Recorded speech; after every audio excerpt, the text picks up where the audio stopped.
Olá, nono ano, tudo bem? Como vocês estão? Pessoal, esse vídeo vai continuar o nosso estudo para tratarmos dos capítulos 11 e 12, capítulos que finalizam o caderno 1 da apostila de português da Anglo, para que a gente finalize com sucesso todo esse primeiro bloco de estudos, né? O caderno com tranquilidade, para que possamos passar para o caderno número 2 e decorar definitivamente os assuntos do segundo bimestre abertos. Olha, gente, eu vou pedir para que você se situe lá na apostila da Anglo, na página 112, que tratamos do capítulo 11, a modalização do discurso, né? Um conteúdo muito bacana, achei bem interessante, nos ajuda a entender, a interpretar, a escrever, tá bom? A língua ela é muito interligada, então essas áreas do conhecimento nos ajudam de diversas formas.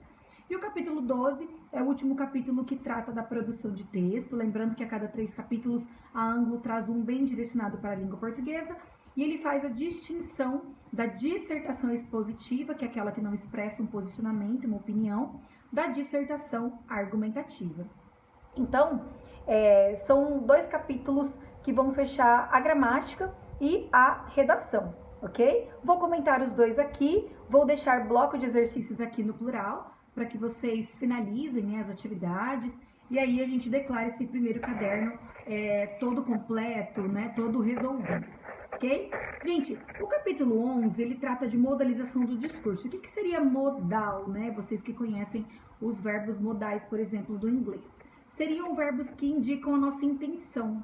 Então, modalização do discurso é deixar muito evidente qual a nossa opinião, por exemplo, o que a gente quer ressaltar ou quer diminuir. Às vezes, quando nós vamos falar sobre determinado assunto, a gente enfatiza algumas coisas, em contrapartida, nós também às vezes diminuímos a importância de outras. Quer ver a gente tentando convencer alguém, né? Convencer a mãe.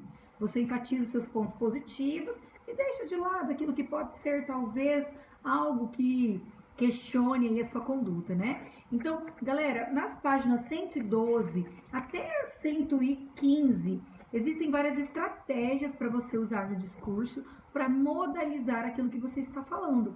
Logo no começo, ele diz assim: quando falamos ou escrevemos, sempre deixamos no texto as marcas de nossos julgamentos e valores, de modo voluntário ou não. Então, mesmo que não queremos expressar a nossa opinião, nós deixamos claro qual é. De alguma maneira você percebe que a pessoa gosta ou não, que ela é contra ou a favor. Você percebe pelas palavras que ela usa, pela postura, pela entonação, certo? Então, como professora de língua portuguesa, né, e toda análise da linguagem, eu te digo que não é possível falar sobre algo sem se posicionar. Já que existem formas mais específicas, ou para enfatizar ou para diminuir a importância do que você está dizendo, é muito bacana conhecer. Veja, isso equivale a dizer que produzimos efeitos de sentido, isto é, nós enfatizamos ou atenuamos um discurso. Esse parágrafo está em cima da imagem que nós temos da galinha ali no Jornal da Granja, na página 112. Ó, esse processo, conhecido como modalização do discurso, está ligado à atitude do enunciador ao deixar marcas em seu próprio discurso, dando pistas sobre os efeitos do sentido que ele pretende produzir. Essa é a tira que estou querendo comentar aí sobre o Jornal da Granja. Ó, gente, as galinhas filosóficas, adoro. E aí a galinha diz o seguinte: uma boa notícia, o Brasil exportou menos 2 toneladas de frango este mês, fazendo a filosofia sobre a própria condição, né? Bom, do ponto de vista da galinha, porque a notícia que ela dá é boa, né? Já que é uma exportação, o índice de exportação menor. Bom, ponto de vista dos criadores de aves brasileiros não seria o mesmo. E aí ele pede para você justificar de como a mesma notícia seria divulgada para os donos das granjas, né? Seria, nossa, má notícia, aconteceu uma exportação menor. Então depende muito da visão, do ponto de vista, de como você expressa, ok? Bom, recursos de modalização então. O primeiro recurso que a apostila traz é usar substantivos, adjetivos e verbos que já denotam juízo de valor, que você já deixa claro para o seu leitor, para o seu corretor, se você pensa que aquilo é positivo ou negativo. E aí tem até um exemplo ali: Elite despenca no final do turno. O verbo despencar, então já é uma forma de modalizar, dizendo que houve uma queda brusca na pontuação, né? E aí, se ele dissesse, ele tem pontuação baixa no final do turno, é diferente de dizer despenca. O próprio autor quis dizer, nossa, que uma coisa exagerada, caiu demais. Então aí você já vê a opinião, o modo como ele quis enfatizar esse assunto.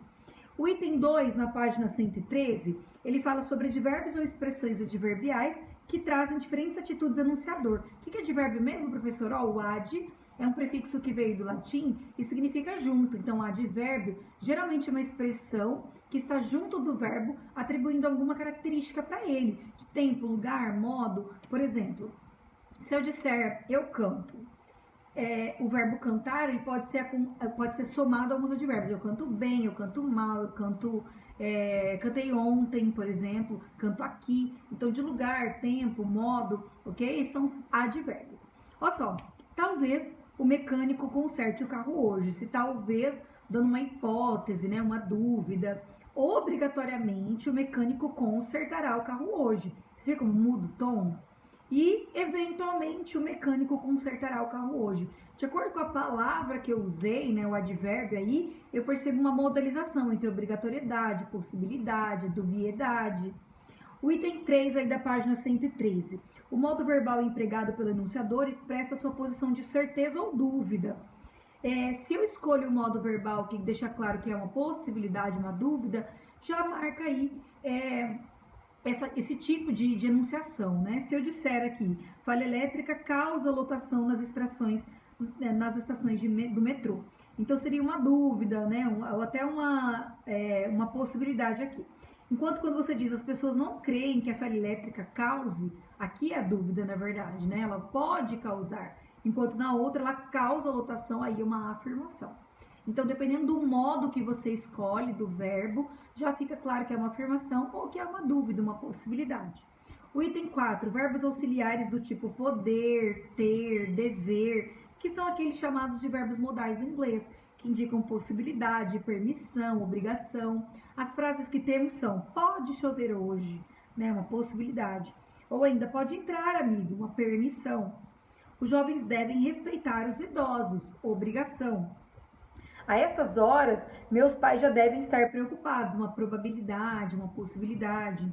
As dívidas têm de ser pagas, uma obrigação. Então, dependendo do verbo auxiliar que você utiliza, fica muito evidente se é uma possibilidade, uma obrigação, ok? Item 5, expressões formadas por verbo ser mais um adjetivo, que indicam a atitude do enunciador. Por exemplo, é claro que eu gosto do seu trabalho, esse é claro. É possível que o ônibus chegue atrasado, ou ainda é preciso estudar. Então, o verbo ser mais algum outro adjetivo, né, indicam aí essa atitude do enunciador. 6, verbos como crer, duvidar, desejar, também vão falar da atitude do enunciador dentro daquela realidade. Cremos que João é honesto, né, já está te dando essa ideia de uma possibilidade, né. Agora, duvido que você erre a questão, né, então te dando aí até um desafio, né. 7. Expressões que revelam a presença do enunciador e o quanto ele apoia as ideias. Expressões como isto é, ou melhor, ou seja, que buscam esclarecer uma informação. Expressões como de fato, realmente, sem dúvida, que vão enfatizar o que foi dito. Por exemplo, tais como os que vão exemplificar. O historiador criou povos antigos, isto é, incas e maias, exemplificando. Realmente o filme é monótono, né? Confirmando aí. O núcleo do sujeito é o nome, por exemplo, o substantivo ou pronome substantivo, exemplificando também. Nós vamos até o item 9, tá, queridos? Item 8 agora, penúltimo. Palavras e expressões de grau que podem manifestar sentimentos e opiniões, como apreço, desprezo, carinho, irritação, admiração. Veja, jogador marca um novo golaço de bicicleta. Esse golaço, né? Exagera, mostra que foi algo muito bacana. Outro exemplo, a expressão forte para cachorro tem o sentido de muito forte, né? Foi exagerado. Meu primo pratica exercícios e é forte para cachorro. Não sei se você já ouviu essa expressão, gente. Acho que a gente usa outras, né? Mas qualquer parecida com ela tem essa ideia. O diminutivo também pode servir para modalizar. Tome um remedinho para sarar da tosse, né? Tentando diminuir o problema, né? Ou facilitar essa ideia do que seria o remédio na cabeça das pessoas. E 9, os sinais de pontuação. Tem um textinho aqui no final da página 114 que fala como a pontuação muitas vezes pode deixar claras as nossas emoções, as nossas intenções, os julgamentos, desejos e tantas outras funções que a pontuação tem. Veja o papel da pontuação nesse trecho extraído da crônica Historinha Surrealista. Nós temos a imagem de um homem, né, com uma caixinha lá, e a pessoa é espantada falando com ele. Mas o que é isso na sua cabeça? Você viu que coisa? Você viu só que coisa? Mas sua cabeça... Calma, cara, também não precisa apavorar. Mas sua cabeça, ela se transformou numa televisão? Não é nada disso. Mas como não é nada disso? Eu só coloquei a TV aqui no lugar da minha cabeça. Mas e sua cabeça? Cadê sua cabeça? A minha cabeça, ela explodiu. Explodiu? É, explodiu. Qual o problema? Então, de acordo com a pontuação, né, você consegue até interpretar a atitude das pessoas, dizendo que ela estava preocupada, irritada, calma, enfim. Bom, aí na página 115 começam as atividades orais. Nós vamos polemizar isso novamente nas nossas próximas aulas ao vivo. E aí as atividades que são propostas das páginas 116, é um bloco mais extenso, até a página 123, com um bloco em casa. Daqui, eu vou retirar algumas delas que quero que você amplie no plural, me dizendo qual seria a sua resposta, como é que você entende essa questão. Na página 116, tem alguns títulos jornalísticos que é para que vocês interpretem aí nas páginas 117 quais são aqueles mais objetivos, os mais atrativos, né? E por quê? Mostrar expressões que servem para modalizar, colocar todo esse conhecimento em prática. Por exemplo, na página 116, no exercício número 1, ele tem os seguintes títulos e subtítulos. Na terra de gringos, compra de imóveis no exterior atrai brasileiros, seja para investir ou passar férias e até mesmo alugar. O título 2, a bola da vez. Portugal se transforma na menina dos olhos dos brasileiros, que planejam deixar o país por causa da crise. O nosso título 3, Portugal atrai brasileiros que buscam imóveis no exterior. Proximidade cultural e preços inferiores ao de outros países europeus desperta o interesse de brasileiros para alugar imóveis em Portugal. Por imóveis, né, em Portugal. E 4, o Brasil nunca esteve tão apaixonado por Portugal.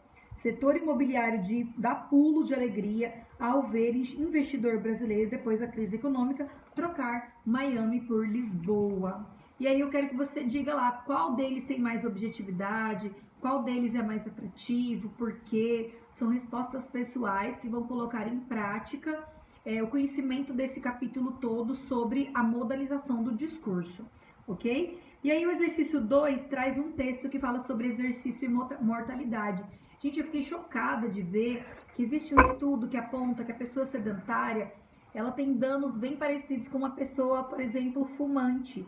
A importância que é praticar exercícios regularmente e que a cada vez mais a população mais jovem tem sido sedentária, né? Infelizmente. Aí você também tem exercícios de interpretação, perguntando para você ver onde está exposto o posicionamento do leitor. O exercício 3 traz uma crônica que fala sobre estrangeirismos, né? Pediram para a autora para que ela criticasse as palavras estrangeiras acrescentadas à nossa língua. E ela diz, olha, eu acho que é bobeira isso, né? Não é uma causa que eu me envolva demais. Também não sou defensora de retirar os estrangeirismos da nossa língua. Por exemplo, as pessoas que são contra usarem palavras de outra língua, desejam que a gente escreva tudo de acordo com a língua portuguesa. Por exemplo, shopping ficaria com X, imagina? Shopping. E sem o ING, só shopping. X-O-P-I, talvez o I, né? Shopping. Então, imagina uma palavra como essa. Pô, mas isso já está naturalizado, é algo que consideramos normal, natural. No entanto, às vezes nós forçamos a barra usando palavras muito estrangeiras, sendo que poderíamos usar palavras mais simples da língua portuguesa. Gostaria que você fizesse a leitura do exercício da página 118, na verdade, eu gostaria que você fizesse a leitura do texto da crônica, para que você interprete os exercícios da letra A, B, C e D da página 119. O último texto desse bloco de exercícios é do exercício 4 da página 119. Falta de informação ajuda a estigmatizar os transtornos mentais. Existem muitos problemas gravíssimos em torno de transtornos mentais. Então, leia aí comigo na página 119. A origem da palavra estigma aponta para marcas ou cicatrizes deixadas por feridas.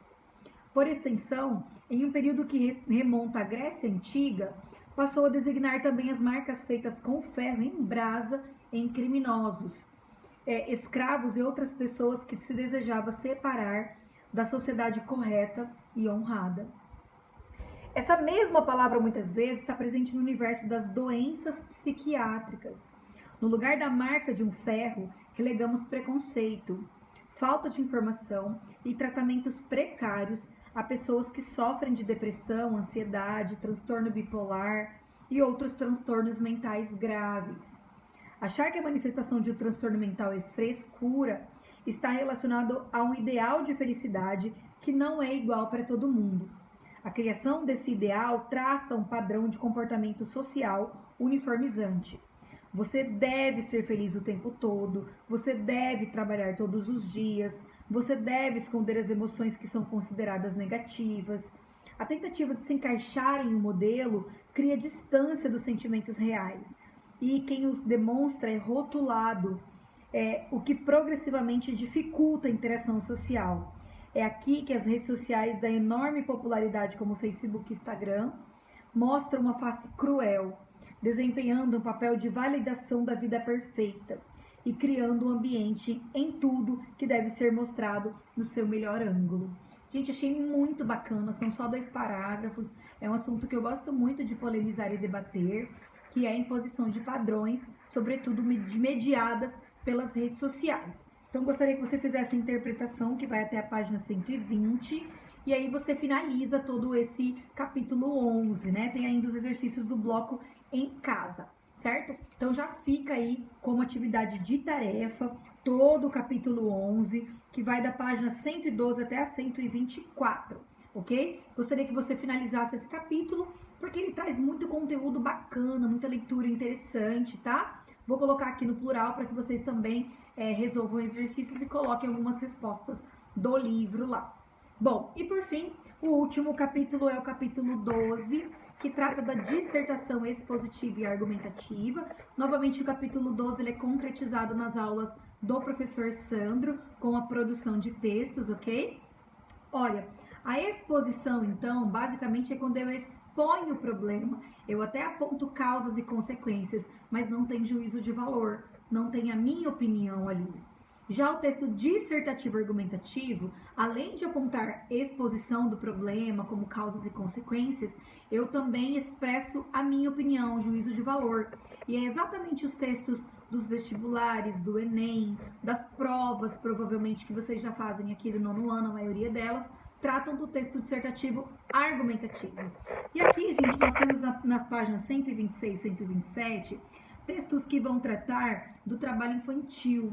Então, são textos bem delicados, que trazem até a retomada histórica de quando isso aconteceu no pós-guerra, em que a mão de obra da criança foi envolvida por ser uma mão de obra mais detalhada, mais pequenininha, até pelas mãos pequenininhas das crianças, e também por serem fáceis de serem domesticadas ali, né? Que palavra horrível ser usada. Bom, mas o trabalho infantil é algo horrível se mencionar, né, gente? Peço desculpas. E aí, comentar sobre isso, existem atividades orais para que sejam debatidas, né? E aí vem as propostas. Em seguida, no bloco em casa, ele trata da relação sobre os pais, filhos na educação. O primeiro texto tem como título Dever em Família, uma pergunta. O texto 2 tem como título Notas, Mãezinha, Matemática, Independência, Negrito. O texto 3, Pais devem ajudar nas tarefas. E o texto 4, Dever de casa e tarefa de escola. Tem o texto 5 na página 131, Escola Americana proíbe pais de encobrirem esquecimentos dos filhos. Então, falando da relação dos pais nas tarefas, das crianças e tudo mais. Gostaria que você fizesse a leitura, até para que você tenha argumento, amplie o seu conhecimento de mundo, o seu repertório argumentativo, para usar isso nas produções de texto mesmo, certo? Galera, depois desse vídeo, considero o caderno finalizado, óbvio, depois que você resolva essas atividades.